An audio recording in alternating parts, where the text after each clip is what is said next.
তিরোভাব তিথি, তো ওই জন্য আমরা এসেছি আজ চৈতন্য মঠে।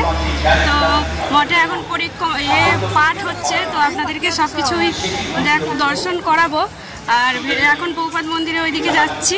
আর আজকে প্রচণ্ড ভিড়ও হয়েছে, আর এখানে সবাই মিলে এসছি, পাঠ শুনবো, তারপরে আপনাদেরকে সব দর্শন করাবো। চলুন। এই যে মন্দিরটা দেখতে পাচ্ছেন, এটা হলো জগৎগুরু শ্রীল প্রভুপাদের সমাধি মন্দির, অর্থাৎ শ্রীল ভক্তি সিদ্ধান্ত সরস্বতী গোস্বামী ঠাকুর প্রভুপাদ উনি তিরোধান করার পর ওনাকে এখানে সমাধি দেওয়া হয়েছিল। আর এটা চৈতন্য মঠের মধ্যে আছে। আর আজকে হচ্ছে ওনার তিরোভাব তিথি, তো ওই জন্য এখানে উৎসব আছে, তাই আমরা মন্দিরে এসেছি। আর এখানে এই যে প্রভুপাদের সমাধি মন্দিরের সামনে কি সুন্দর গাঁদা ফুলের গাছগুলো হয়েছে দেখুন। আর ওনার আজকে তিরোভাব তিথি উপলক্ষে এখানে মন্দিরে গাঁদা ফুল দিয়ে খুব সুন্দর করে মন্দিরটা সাজিয়েছে গিরিধারীর মন্দিরে। আর এখানে রজনীগন্ধা দিয়ে প্রভু এখনো পর্যন্ত সাজাচ্ছেন, তো পুরোটা এখনো কমপ্লিট হয়নি, তো সাজানো হচ্ছে। আর এখন ওইদিকে প্রভুপাদের ওখানে হরিকথা শুরু হয়ে গেছে, তো ওই জন্য আমরা এখানে গিরিধারী দর্শন করে নিয়ে গিয়ে তারপরে আবার প্রভুপাদ মন্দিরে গিয়ে বসবো, হরিকথা শুনে নেব। এই পিলারে দাঁড়াবে না, কেন বলে না, এই পিলারে গুরু মহারাজ অর্থাৎ তীর্থ মহারাজ তিনি এই পিলারে দাঁড়িয়ে আরতি দর্শন করতেন। হ্যাঁ, তো তাই এই পিলারে দাঁড়াবে। তো সেই দিন থেকে আমিও আর ওই পিলারে দাঁড়িয়ে আরতি দর্শন করি না। চিন্তা করে যে না, তীর্থ মহারাজ এখানে এই স্থানে নির্ধারিত ছিল। আমাদের যেরকম আরতির সময় স্থান নির্ধারিত থাকে না, তো তাই আমিও যারা আমরা আরতি দর্শন করছি এই পিলারটা কি শ্রদ্ধা জ্ঞাপন করবার চেষ্টা করব।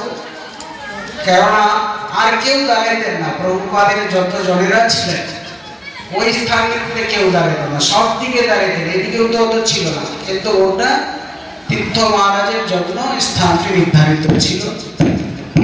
তো তাই আজ প্রভুপাদের যে অতিমত্ত চরিত সে কথা বলা শুরু করলে আর কারোই এই কথায় প্রবেশ করলাম না।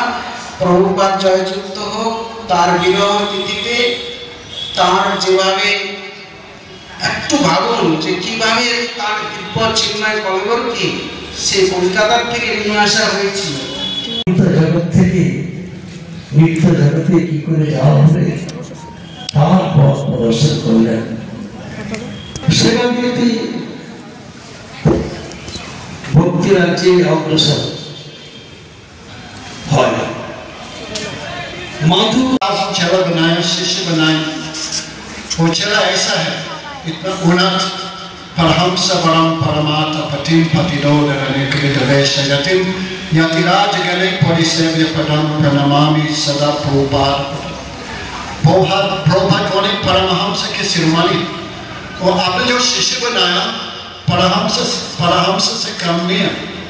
सब जैसे नाम उच्चारण हम पवित्र हो, भक्ति प्रज्ञान के गोसाई महाराज, भक्ति रक्षक श्रीधर गोसाई महाराज, भक्ति विलास तीर्थ गोसाई महाराज, भक्ति प्रमोद पुरी गोसाई महाराज, नाम उच्चारण हम पवित्र हो जाते। ऐसे शिष्य बनाया जो गुरु समझो, गुरु कितना उन्नत है।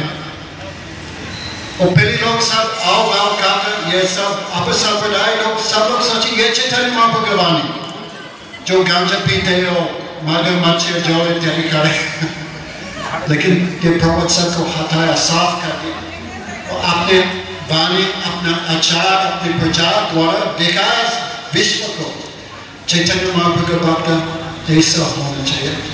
वो कैसे 10-3 लाख हरि नाम करते रोज,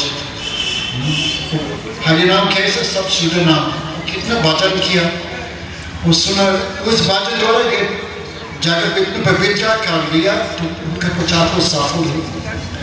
वो कितना ग्रंथ प्रकाशित किया, सब भगवत सब माने चैतन्य चरितामृत का अनुवाद और ये बहुत सारे ग्रंथ ने रचित किया। कितना भाषा में इंग्लिश, बांग्ला, नाम ब्रजपतन, ब्रजपतन माने पुल, ब्रजपुर। और যেখানে তিনি আছেন অবস্থান করছেন এটা ওনার সমাধি। তিনি স্বরূপেতে স্থির।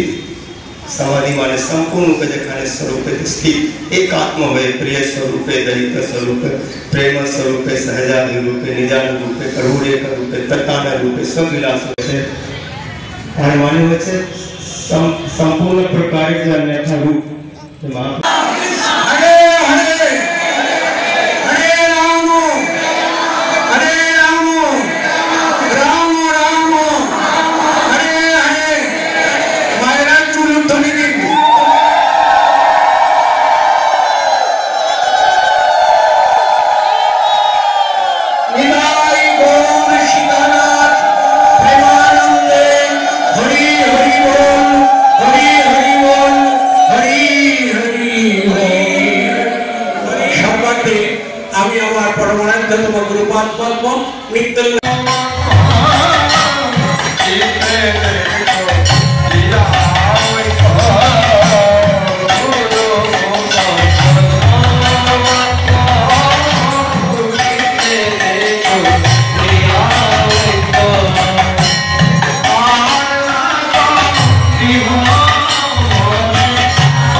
প্রভুপাদের আরতি হয়ে গেছে, এবারে পরিক্রমা শুরু হবে। ওই জন্য ভক্তরা মহারাজগণ সব সাধুরা পরিক্রমার জন্য প্রণাম করছেন এখানে প্রভুপাদকে।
প্রভুপাদের ওখানে এত ভিড় ছিল যে পরিক্রমা করার পরেও তাও খালি হচ্ছিল না, ফাঁকা হচ্ছিল না ওখানটা। তো তাও যতটা পেরেছি আপনাদের সাথে তুলে ধরেছি।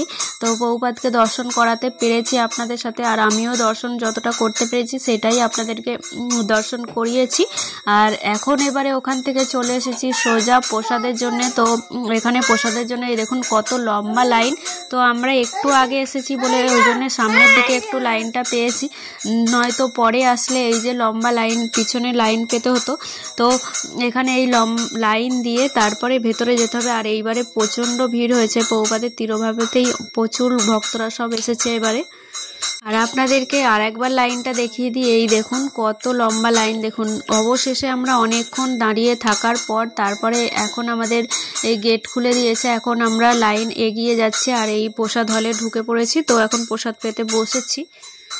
প্রভুপাদের এই যে প্রসাদ পেতে বসেছি, এই প্রসাদ নিয়েই আপনাদেরকে একটু কি বলবো, পার্সোনাল ফিলিংস বলবো না কি বলবো ঠিক বুঝতে পারছি না, কথাটা বলি তাহলে আপনারা বুঝতে পারবেন।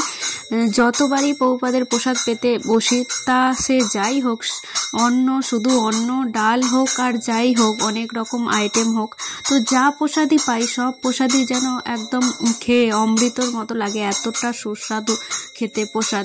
প্রভুপাদের উৎসবের প্রসাদ পেলে যারা পান তারা তো ভাগ্যবান, ভাগ্যবতী বটে।